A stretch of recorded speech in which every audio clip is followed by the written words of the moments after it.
16. Okay, it's recording now? Okay. All right, we will get started. This is our panel on music in the 1632 verse. It is not the first panel that has ever been held on the topic. I was assigned to moderate, and I did a little research on Baines Bar, and I think the first time that David Carrico did one of these panels for us, led one of these panels for us, was in 2011. So it had been under discussion for a long time before that, because Eric had the inspiration of using rock music to fight the Spanish at the Wartburg in the book 1632. So there has been much discussion on, well, what kind of music, how much would be available in Granville, how would it be available in Granville, would it be accepted downtime, what kind of media. So we'll be going through some of that again, and we'll introduce ourselves. David, can you start? Okay. My name is David Carrico. I obviously am a writer in the 1632 community. I was first published by Eric. My first professional sale was made to Eric. It was a 1632 story in 2004. And I'm fairly well known for writing stories about musician characters. Mark? Okay. My name is Marc Tyrrell. I also write in the 1632 universe, but unlike David, I didn't get a story published until issue 100 of the Granville Gazette. Yeah, c'est la vie.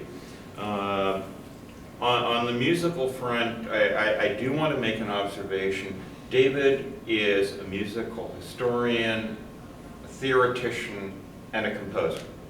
He's brilliant that way. I'm not. I've had no training in theory, composition, form, but I've been singing professionally, especially Baroque and Renaissance music, since I was 9 years old.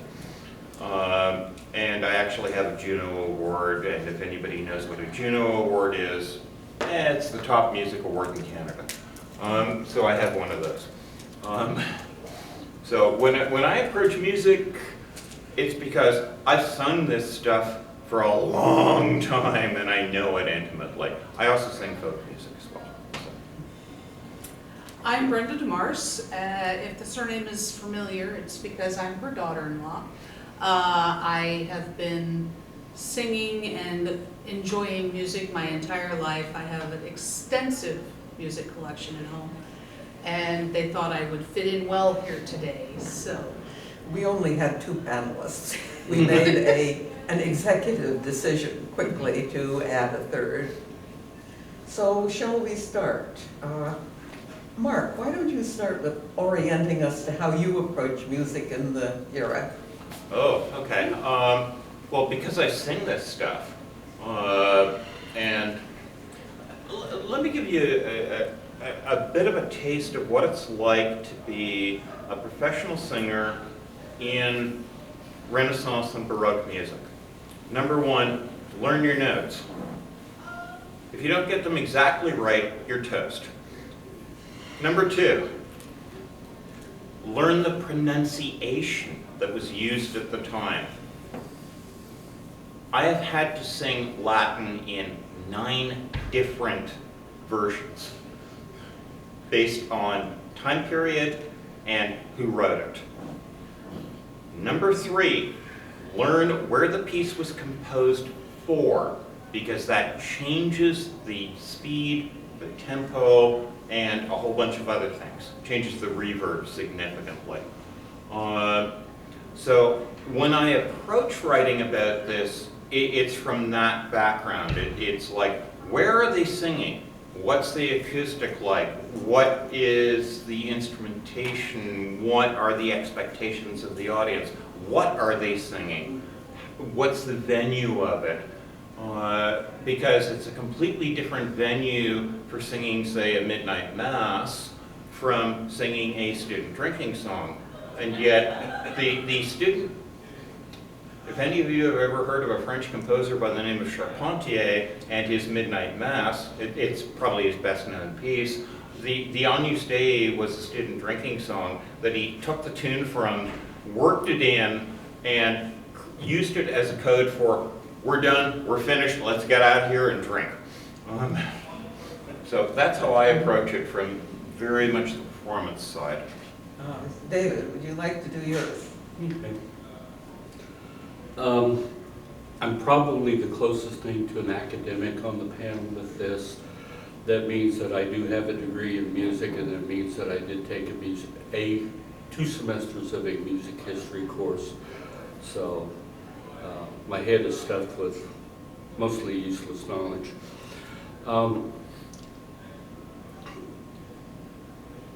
And I've shared the story before about how I came to write stories in 1632. When I read the novel 1632, when I closed the book, the first thought that came to mind was, wow, the musicians of this time just had 369 years of Western European and American music dropped in their lap.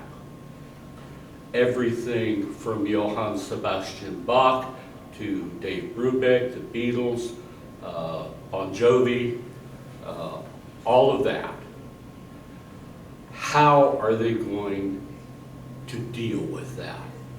And that was the genesis for the stories I started writing about downtimer musicians beginning to study and even to try to comprehend the scope of this bouillabaisse of music that has landed on them. And most of our conversation is going to be about the intangibles. It's going to be about how people would react to the music. But there are a couple of really fundamental technical issues that underlay this whole thing. And one of them is one that Marc and I have talked about today, and that's the question of temperament. You take your piano, you have 12 keys from C to C, and the relationship, the tonal relationship between each key in modern terms is an equal temperament. It's set at a set ratio of vibrations per second for each note in that 12 tones row. That was not the case in the time we're talking about. There were multiple temperament scales, multiple temperament systems, and they all sounded different, and the relationships between the individual notes were different, which meant that if you tuned your organ so that everything sounded perfectly for the octave of C to C, that meant that if you tried to play a piece in the key of F sharp, half the notes would sound wrong, and 2 or 3 of the notes would send everybody running screaming into the street. And that's impossible to convey in a story. Yeah. Yeah.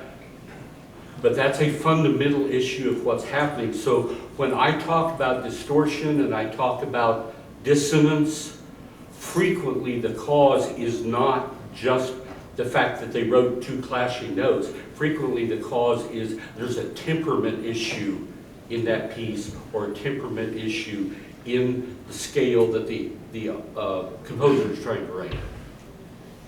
Let's get brought on to the breadth of the music that the uptimers bring along. David has mentioned how broad. Brenda, why don't you talk about just how broad? If you think about music in circa 1999, and you take all of the genres available to you in vinyl, cassette, brand new CDs, because they were just coming out. That is all music that is available to us in 1632 through the Uptimers. So you've got artists like Michael Jackson and Bon Jovi and Dolly Parton and Johnny Cash, Waylon and Willie. You know, you've got Tom Lehrer, you've got Glazier, you've got Seeger. You've got Elton John, you've got Madonna, Yes. you've got Queen. Yes. Jethro Tull. Yeah, Yes. Jethro Tull, Leonard Skinner, all of these guys. Steel Ice Band. Oh, man. Yes. And so, and this stuff is pre-recorded music, so on modern instruments. So the temperament is going to be different than the instruments that they're used to.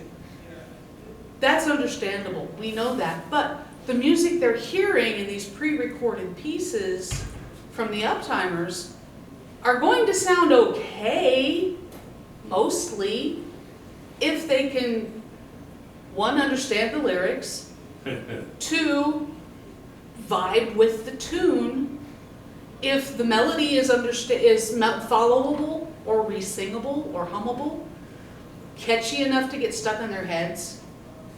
So this is, they've got all of this music available to them from the earliest times, from, you know, the 1200s on up, even before then, all the way to 1999, very early 2000s.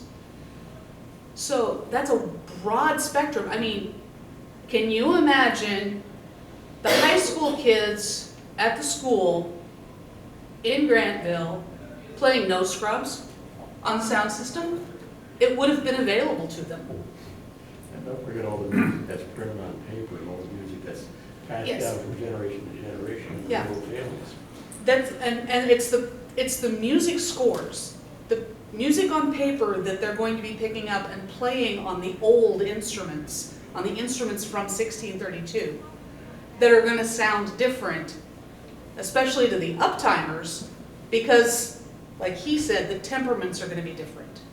So, Well, it's not only that, the Tunings would be different. the clefs, the yeah. way it is constructed is different. exactly. Notation is different. Notation is radically different, Yeah. depending on which instrument you're dealing with. And Exactly. there's obviously going to be a big difference. David has focused largely on the world of professional musicians. How will professional musicians cope with what this is? The majority of the population, however, their ears have been trained by the music of the 16th and early 17th century, but they're unlikely to be quite that delicate in their perceptions, shall I put it that way. Most people don't even have the kind of ear that allows them to become professional musicians to start with. So they're likely to have what you might call more of a built-in tolerance. Because if they and their neighbors try to sing, they frequently come up with quite dissonant results too. So, Mark, why don't you say something about how you think people are going to use this music when they get it? Well, I think we want to start with one fundamental difference between the year 1999 and the year 1631. And that fundamental difference is a lot of people sang in harmony. Why? Because a lot of the churches produced hymns that were in harmony. And any of you grow up where you were singing harmony in your churches? So you sort of know what I'm talking about, the ability to sort of harmonize fairly naturally. Well, if you look at popular songs, outside of some satirical political ones that I was singing for Virginia earlier, if you look at a lot of popular songs at the time, they were in 4-part harmony. If you look at madrigals, which you've I- had a lot of I- experience in. I used to sing madrigals at the Renaissance Festival when I was in school, so. So 4-part, 6-part, 8-part harmony. Harmonies, So yeah. harmony is a really built-in sort of, yeah, we sort of want to expect this. Now, admittedly, if your experience is only the local, I lost my dog when Magdeburg burned, lousy lewdness singing for a beer in whatever pub, you won't get too much of that. But a lot of popular stuff was in harmony, which is why when we were talking earlier, I was saying I think some of the uptime groups that are going to be really popular are Beach Boys. Think about it for a second. Really good harmonies. Really good and fairly consistent in the beat. If you listen to the beat, it's a 4/4 beat for most of it. Queen, some of their songs, not all by any stretch of the imagination, but again, really good harmonies. And I'd throw Eagles into that list. Eagles, yes, well, I would agree with that. Statler Brothers. Hmm? Statler Brothers. Statler Oh Brothers, yeah, the well, Oak Ridge he's already Boys, canonized. you know. One Statler brother. And I think you're going to find that the acceptance of uptime music that has vocal harmonies is Like going. barbershop quartets. Barbershop quartets, yes. Schooner Fair. Yes. Yes. Great Big C. I'm going to put a Yeah. plug in for a Canadian There you band go. there. But as soon as you get that harmony stuff in there, it's going to ring a lot of bells. Not only from the church music at the time, but also from a bunch of the secular music at the time. Did you ever sing Tanzen und Springen? Yes. Yeah, that was 1548. 1540s, yeah. Yeah, and it was still being sung in the 19th and 20th century in Germany. So We were still doing it in madrigals in Missouri and, yeah, the early 80s. yeah. The last time I sang it, I think, was 4 years ago. So it's a very bouncy beer hall type song. Yeah. Dun dun dun dun dun dun dun dun dun dun dun. You notice it's that weave with the beer thing in there. But it's a 4-part harmony. It's bouncy. It gets people going, and Encourages them to spill their beer so they'll buy more. Yeah, that too.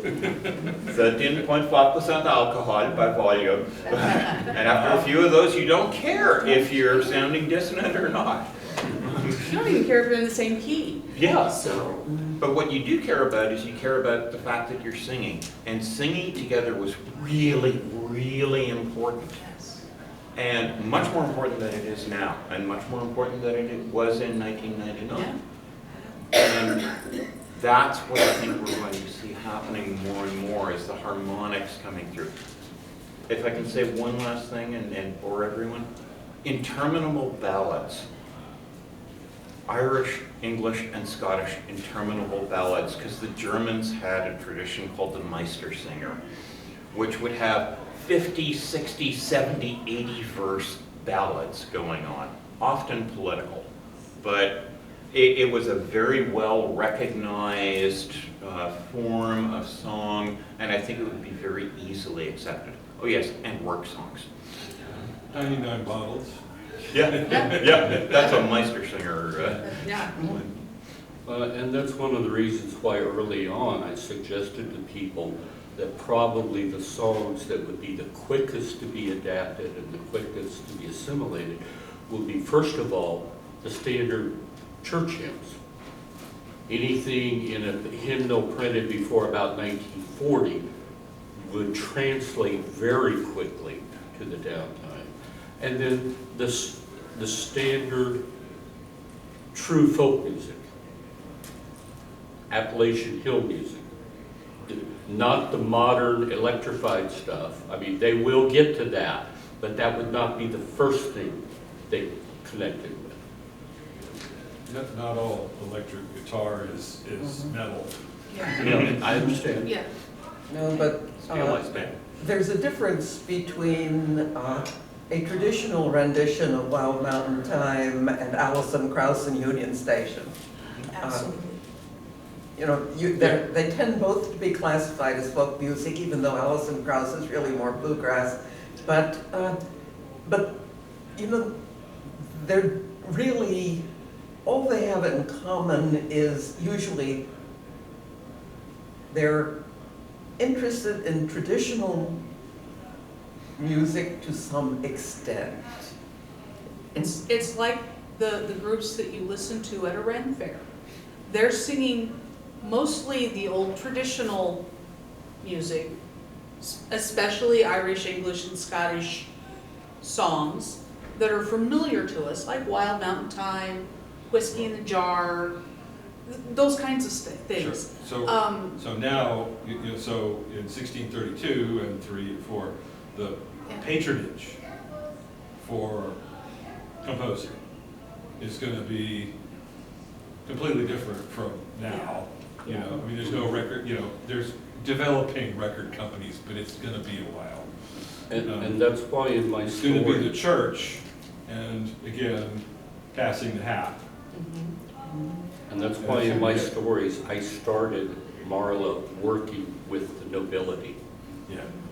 because that's a small group that she could get fast penetration with and begin a downward pushing of the musical idioms that are coming in, and equally importantly, the theory concepts behind the modern music. Because while the musicians of the time had an understanding of theory from their perspective,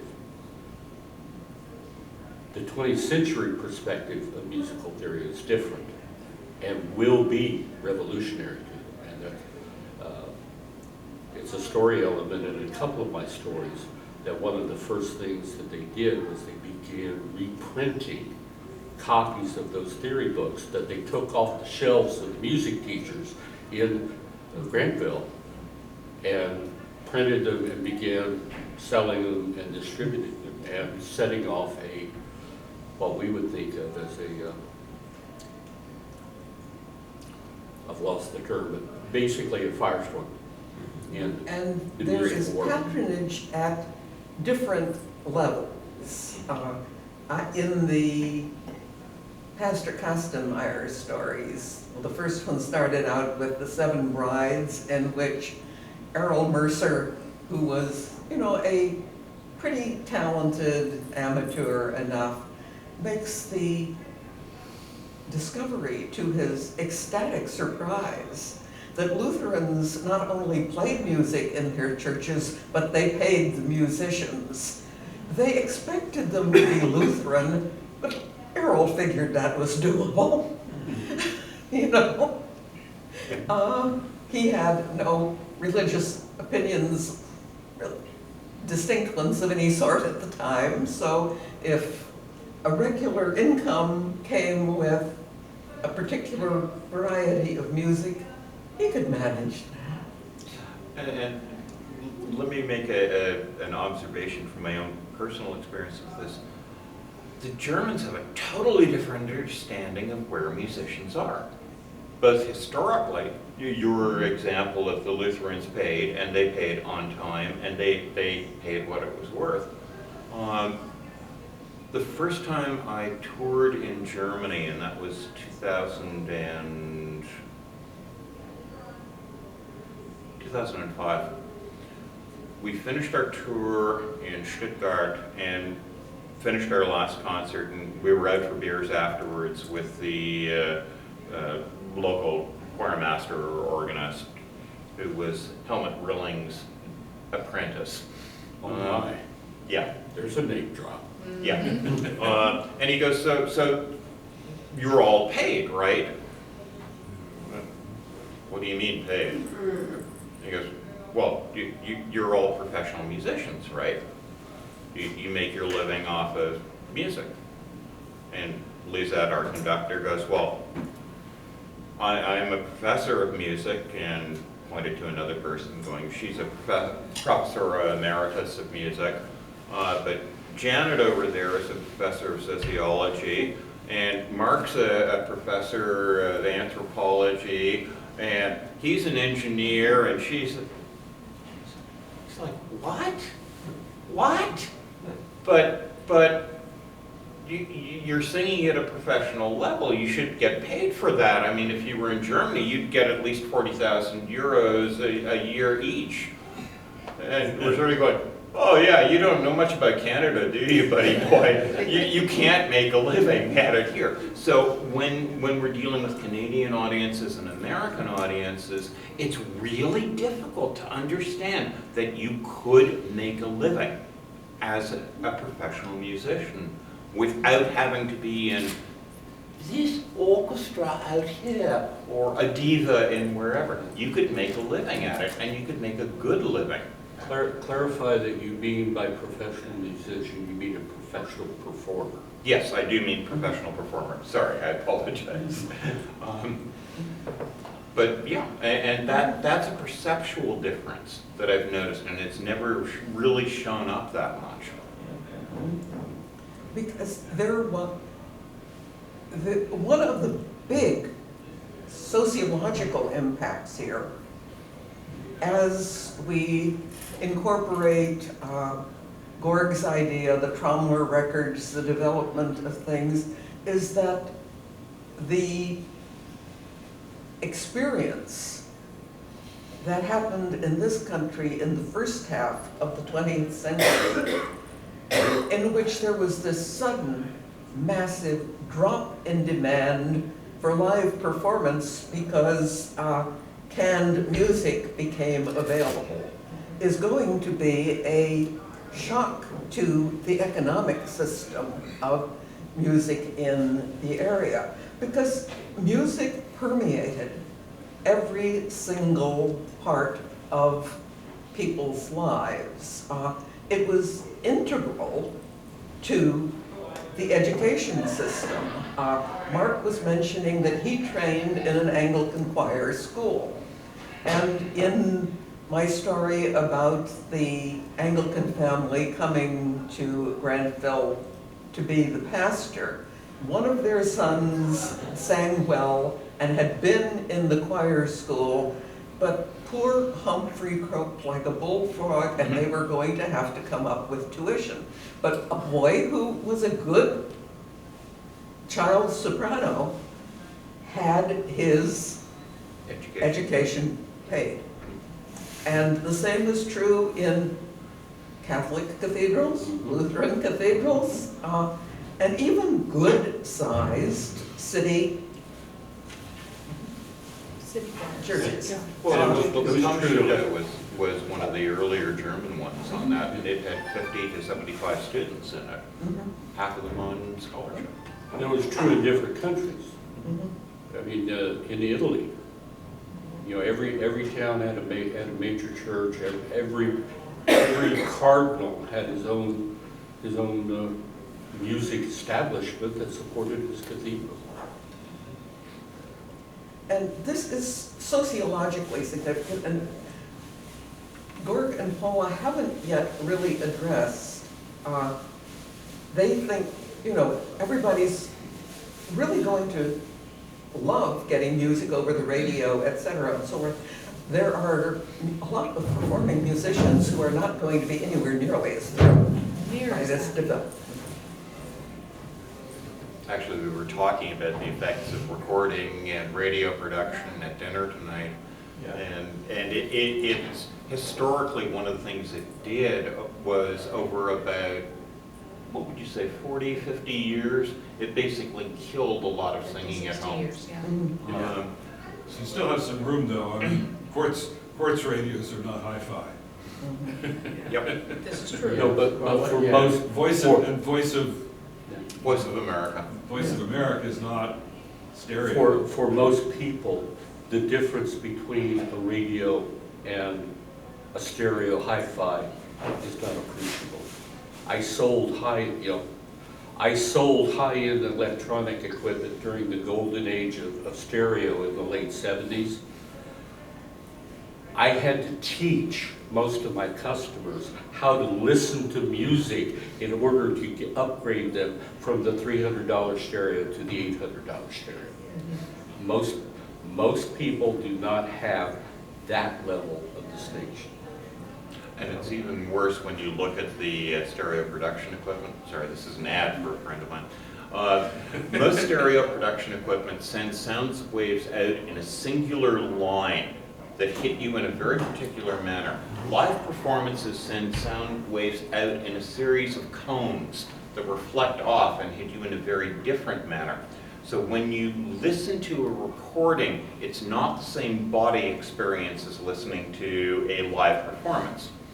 Now, a friend of mine by the name of Katz, who has a doctorate in audio engineering and another doctorate in music, and is a slight whack job in a lot of ways, has developed a system of speakers that will mimic the sound wave patterns of any building you program into it.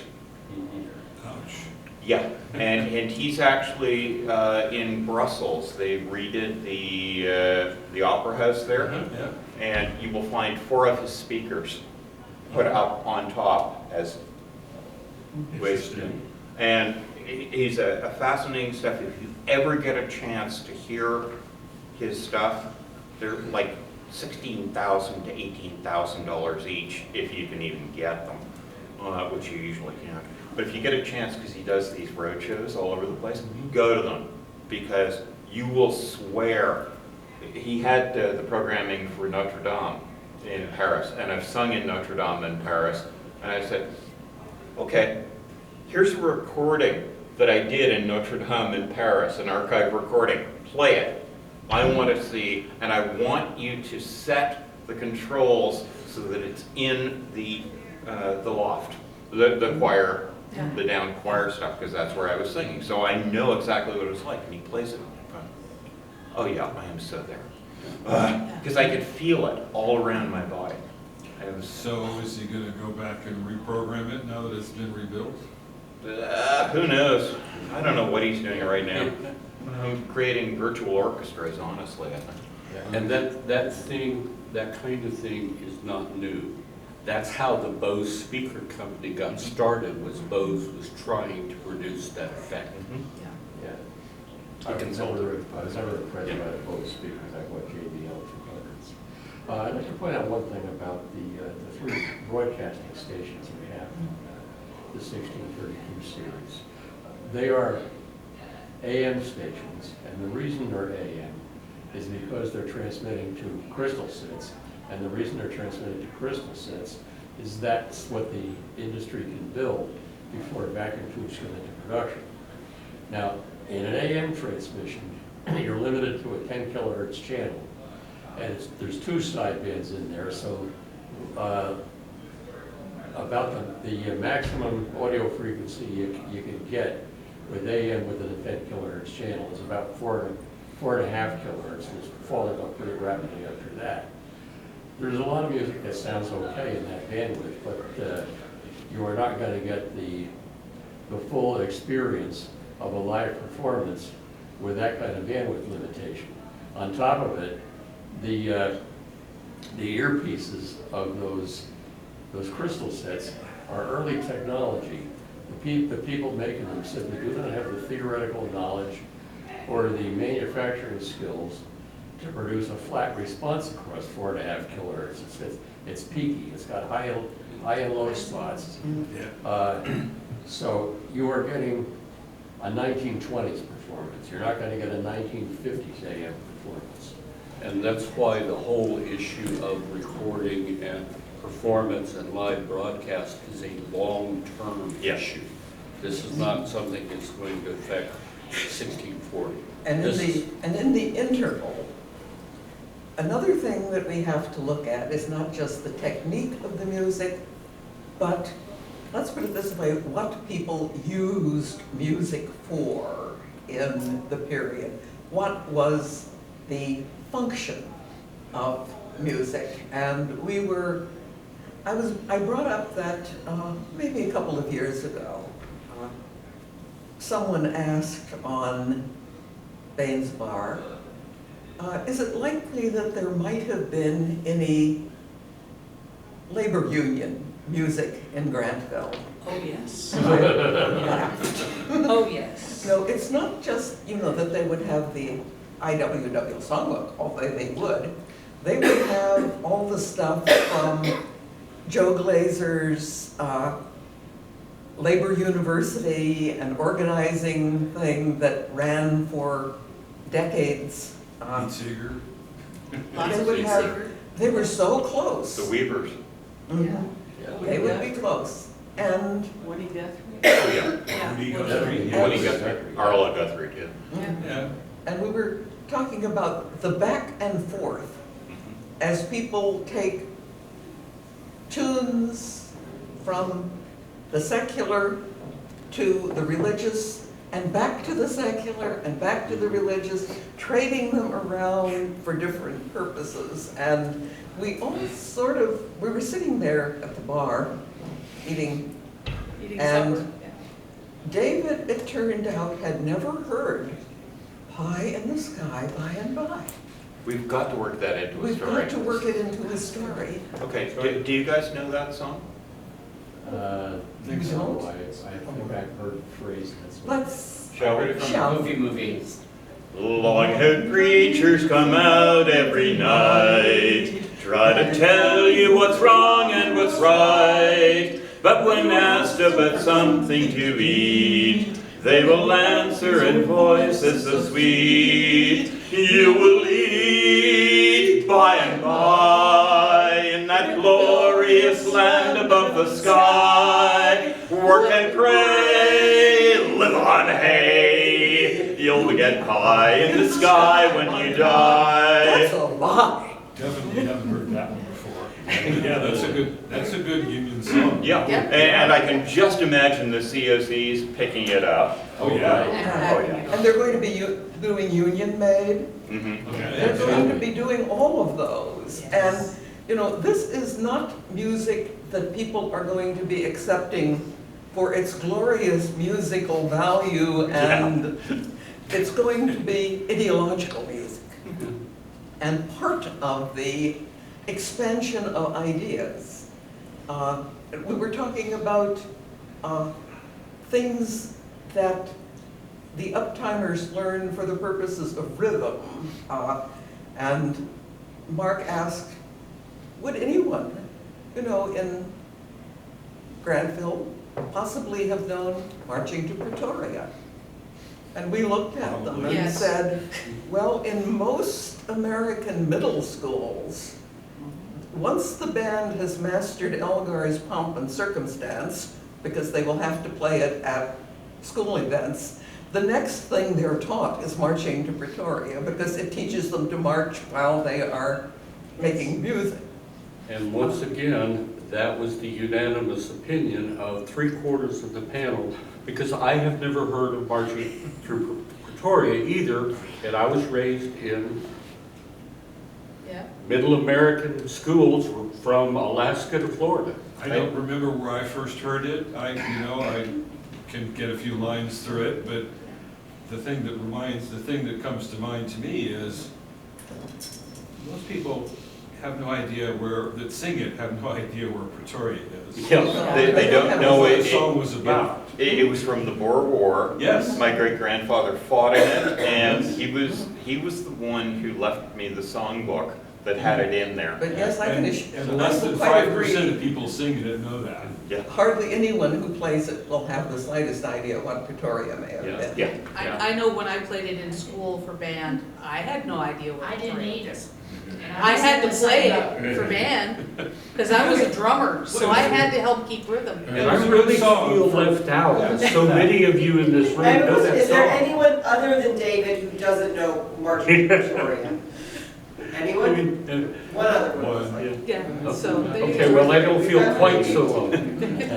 You don't know Marching Just to curious. Pretoria? You gotta give at least I this. have heard the sample of Marching to But Pretoria. I don't think I've ever What, you want to sing it? Yeah, just a little bit, because he's never heard it.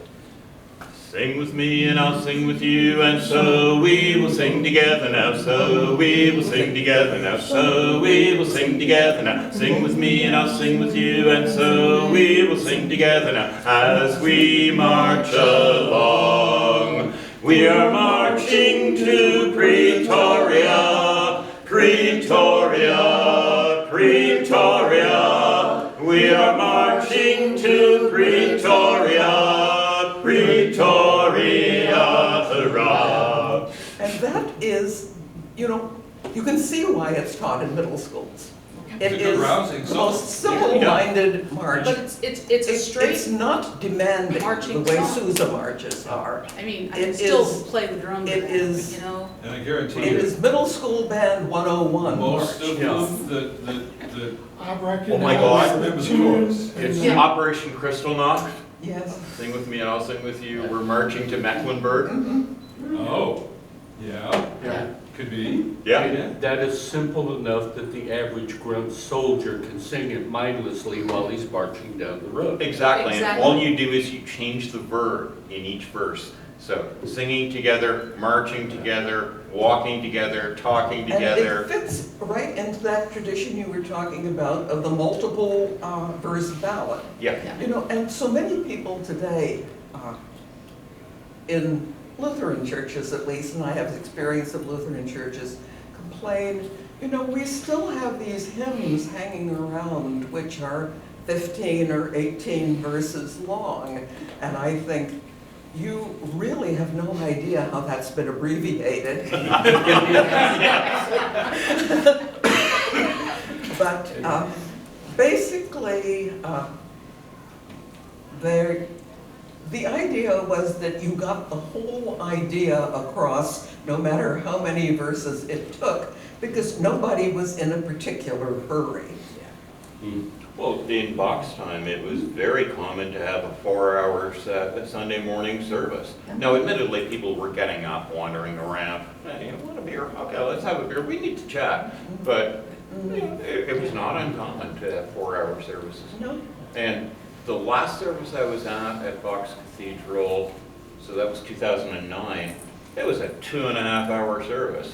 Yeah. And we had to sing it. Yeah. And one of the things that came up in our prandial conversation was there's a cross-fertilization that's going to happen. And that cross-fertilization will involve the music, uptime music affecting downtimer performers, and downtimer music beginning to change and modify the music that they receive from the future. And we've been focusing on the music, but there's also going to be a cross-fertilization of the textual material. Because so much of this music is not just performed, it is sung. And it's very common. I mean, I don't know about you guys, but I can pick up almost any Protestant hymnal and I'll find 4 different versions of the same set of verses with different melodies and different harmonies. I think we'll be seeing some of that. I think we'll be seeing downtimers being inspired by the uptimer verses, but adapting it to the music they're familiar with.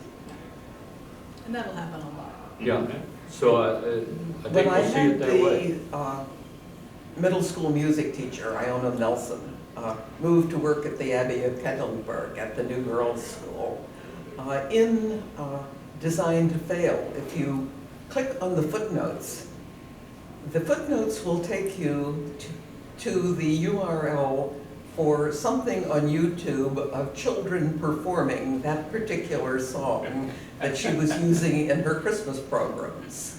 Because this is something that Marc was pointing out earlier, that modern music editing has changed the perception of how people perform. So I deliberately picked for the illustrations of what her audiences would be hearing when the children put on these programs.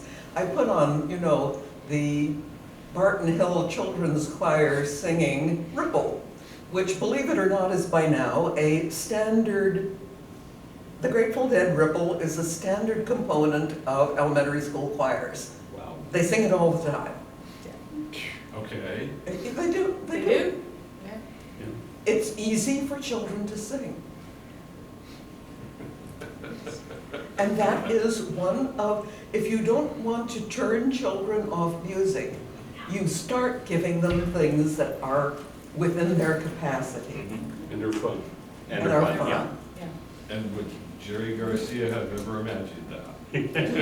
Virginia, one thing I want to add is we've talked about a lot of different kinds of music that came through. And Disney music came through. Ooh. It's a Small World came through. Oh, yeah. Hmm?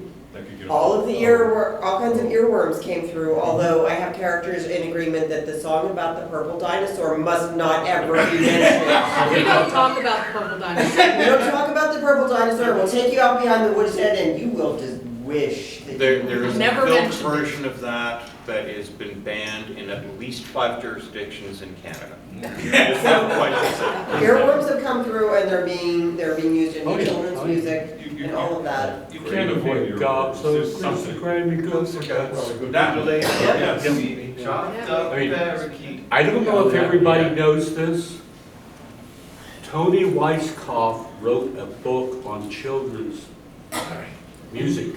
Great Green Gobs and Greasy Grimy Gopher Guts. Yes, my yeah, sister's featuring doing that that. song. Yes. I actually have a copy of it. I do too. So do I. You can go to ABE Books and find it. She and Josephus Sherman, another science fiction writer, collaborated to produce it. It's really interesting reading.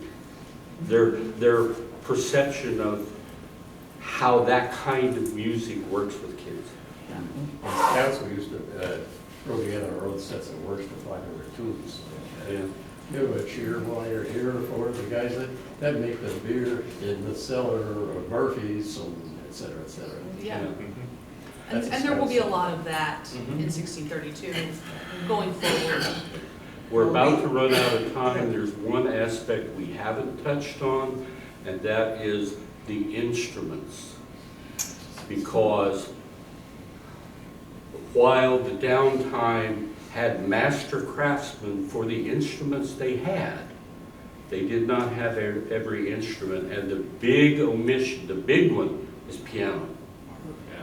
The first instrument recognizable as a piano was not produced in our time until the early 1700s. So all they had was claviers and clavichords and harpsichords, which is a totally different sound and a totally different dynamic. And just the introduction of the piano will send seismic shockwaves through the musical world. Whether you're talking, high-class classical style music, or whether you're talking the guy playing in the greasy bar. The piano will shockwaves. Mature guitars, because the guitars produced at the time were small, vihuela-type instruments, did not have the kind of sound they have. That's why the lute was still the dominant string, plucked string instrument at that time. Having mature 20th century model guitars available for the luthiers to work with and learn from will change the guitar industry. Banjos, yeah. The banjo Banjos are definitely. very much in. Yeah, that's a brand new one, and The unnatural knitting of an IBM machine. There weren't clarinets. Hmm? There weren't clarinets either. clarinets are new. The clarinet was not part of the 17th century music. That would be another one that would be new and different. Saxophone would be different. Flugelhorn would be different. Any reed instruments? Valve, brass. Well, the standard woodwind fingering, the flute, the clarinet, and the saxophone all have essentially the same fingering system that was developed in the 1800s. So that would be a change, bringing that forward. And we've had some stories that, Yeah, Marla had a flute. Mhm. yeah, Marlon had a flute, but Jackie, Jackie.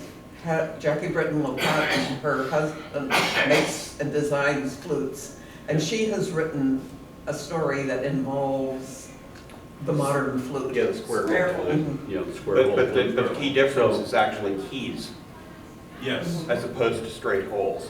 So if you look at the straight holed wooden flute, Yeah. it's very, very different from the modern Yes. key flute, and the range is nowhere near as good. Well, and even, So, I mean, that whole, just those instruments will change. You know, it'll be a seismic shockwave, because that doesn't depend on years of study. All that depends on is a competent craftsman getting to study an existing model and then going back to his shop and reproducing. And So is that true? And I Is think that true of also brass one thing instruments we with have valves to too? emphasize is how much of the school curriculum at the time included music.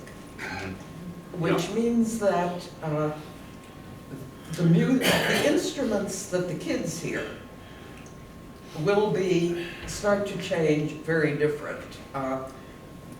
I've made a couple of slightly absurd observations. Errol Mercer, the one who got hired by the Lutherans because their church was a new building and they didn't have an organ yet. He was a saxophonist.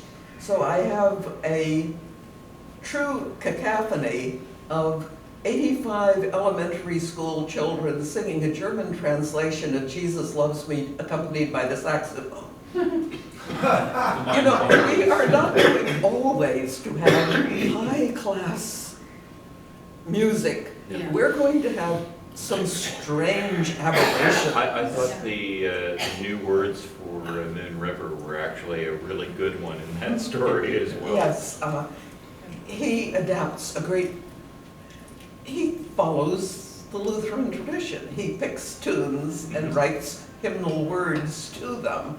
You know, one of Luther's basic hymns is set to Inspruch, ich muss dich verlassen.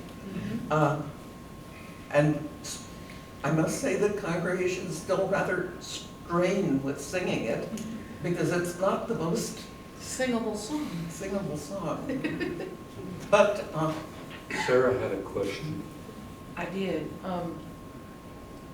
Brass instruments with valves, are Yeah. they gonna be the same kind of revolution as?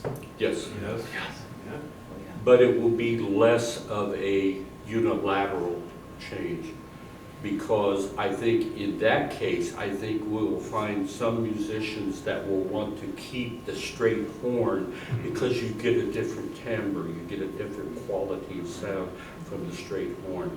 But there's no question about the fact that a valved horn is much more flexible and it's easier to march with. I was thinking about reveille, so. Yeah. Oh, but well, there aren't that many. Probably don't. There aren't that many people who, once they've learned an instrument, are willing to restrict themselves to just playing one instrument. One of the basic truths of musicians is that they go through life looking wistfully at instruments. And my son John and his wife currently have a room in their house that is dedicated to housing their instruments. So it's your grandson. Yes. have they got the insurance writer to pay for them? Yes. Yes. Okay, good, because you Yeah. could lose a fortune that way too. It seems to me that one result of your Magdeburg symphony is going to be that you've got dozens of instruments that all have to be attuned with each other and frequently have to change key. I don't see how you can make that work without equal temperament. That's non-equal temperament drastically reduces the number of keys that a composer can work with and get good sound. Precisely. And that's why in the 1800s, there was eventually an international agreement that we would go to equal tuning. And then the argument began, okay, what are we going to pitch it at? And they Yeah. eventually, and it took like 2 or 3 iterations before they eventually ended up on A = 440. Ish. Yeah. Ish. Unless you're in Baroque Yeah. Right. or Italian Baroque. And that's, yeah, but if you're gonna play music in a German cathedral, 415. yeah, A = 440 is not part of your universe. You're gonna use whatever the organ is tuned to. And How each long one's Because different? you don't Oh, yeah. repitch an organ. Yeah. Okay, so how long did that electronic tuner that came through the ring last?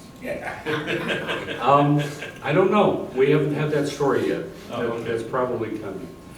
No, I like the way there was somebody who wrote the story about, in the middle of building the performance house, we need to change the organ chambers to from manually, Yeah, 5 guys down there pumping away to an electric motor. yeah. I love that. Yep, I like that.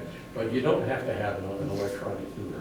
Kudzu instruments can make precision chimes. Tuning forks. Caliber. Yeah. Tuning forks. But your average church is still going to have a small bellows organ for a long time. Yeah. And who knows what it's going to be tuned to. Yeah. How easy is it gonna be to get metronomes? Oh, that's clockmakers to make those now. Yeah, Yeah. yeah. There were metronomes then, Yeah. That's Metronomes then. aren't a a problem. wind-up spring yeah. with a pendulum on it that sets the tempo. Yeah, that's blacksmith technology. They could, if they didn't make it before the ring of fire, they could make it immediately. Oh, after. I thought They made They had it them at least before the Ring of 150, Fire. 200 years before. Yeah. One thing, I've got to where I listen to dobro music a lot. The resonator guitars, and I learned that they were first created as a form of amplification for performers. And the dobro, the resonator guitar. Mhm. Yeah. And I was wondering, that would be, musicians in bars and stuff like that. I won't guarantee that there's a model of that in Granville, because that hasn't come up, and the character that is the guitar guru in Granville does not have one. Okay. But he does Probably knows about them. Oh, Well, I'm he would sure know he about knows them. about them. He's probably, Anybody who's listening to bluegrass music knows But- about them. But there is a world of difference of knowing the concept and maybe even having drawings and having an actual model in hand. Absolutely agree, but that sounds like it could be a fun story on how do we make one of these things? Yeah, blues musicians like the steel body, and bluegrass like the wooden body. Yeah. And I think it may have been a thing where there were a lot of blues street musicians and they want something tough. Yeah. Yeah. So, Do we have any questions on specific aspects of the music in the period that people have questions about or would like to have stories written about? Maybe one, and it may have already been done. Notation.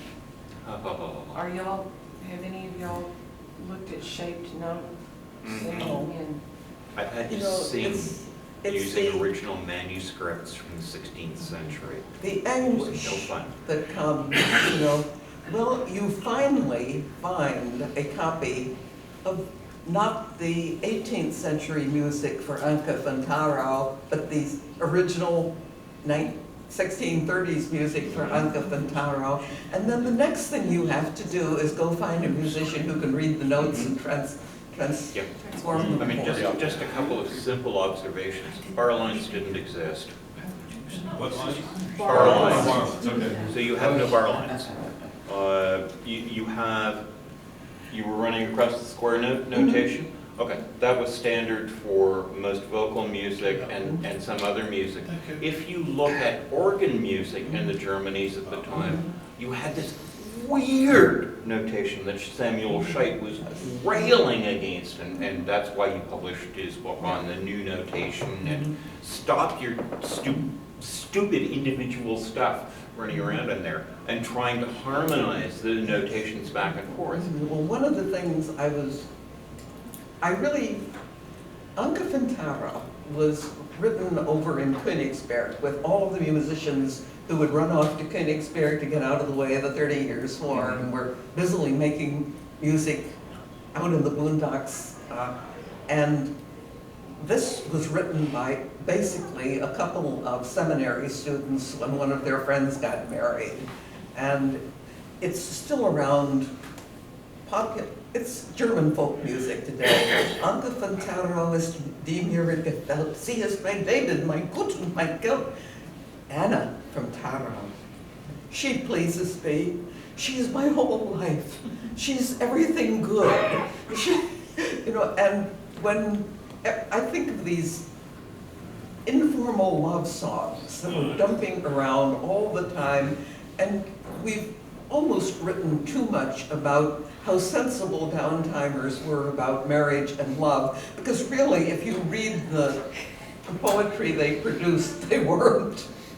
Yeah, I mean, you look at the lyrics of some madrigals, Oh, yeah. and it's ridiculous. It's not, anything staid and normal. I'm next for ladies. Maybe it's written for escapism. Sophomores and juniors are sophomores and juniors regardless of what time they lived in. This And is true. I remember in high school, you either wrote bad poetry or bad song lyrics. Everybody wrote either bad poetry or bad song lyrics. Or Some both. people wrote both. Or both. Bad poetry. Bad song lyrics. Both. Other questions? We do have the blessing that we're at the end, so we don't have to run around and get out. We still have questions because there's nobody waiting to get back in. Yeah. Any questions? No, does anyone want to one more? How much do you think 18th century notation might start to penetrate? It's already starting. It's already starting.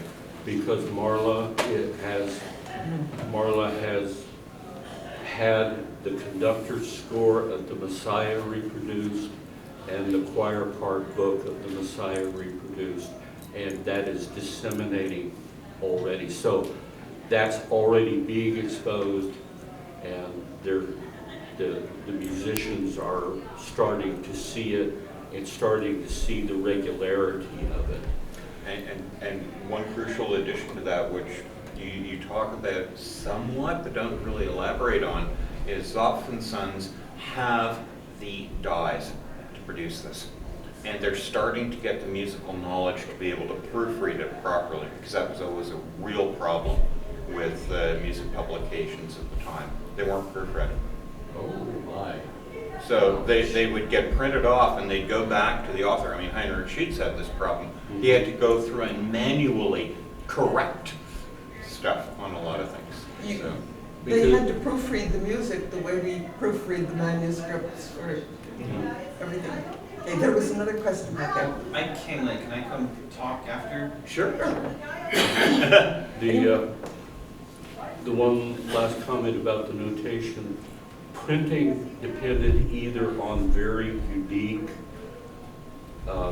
movable musical fonts, or they literally engraved a plate of tin or a plate of zinc One and use. But there were printed the whole page from that plate. But there were already full-time music printing businesses. Yeah. And if if they just photographically managed to reproduce a lot of the scores sitting in the schools, it Music will. library, yeah. That's what the Grandville Music Trust is charged with doing. And Because photographic. that's one of the reasons why the photo engraving and the photo etching is going to be important, because there are a lot of things that if they can figure out how to copy them, will get circulated faster than if they have to redo them. Mhm. Yeah, well, okay, so let me point out a couple of resources that may not be obvious. One is photo offset printing, which you mentioned, comes in 1635. The other is that when the Earl of, forget his name, anyway, an English earl and his wife are visiting. Earl of Arundel? Arundel, yeah. He stops a burglary, or well, a theft of a cardboard box of CD discs from a storage facility outside town. What turns out to be in that box is a complete, and I mean complete, set of Debian Unix source code from 1999. And in that is a package called Lily Pond, written by a couple of Dutchmen, that allows you to write code in the style of a computer programmer, and what comes out is beautifully set music manuscript. And they've got it. So you combine that with the Photo offset printing, and you're doing good. And train your uncle later. Yeah. You can't run it on an active. We really are running way over time. Yeah. so.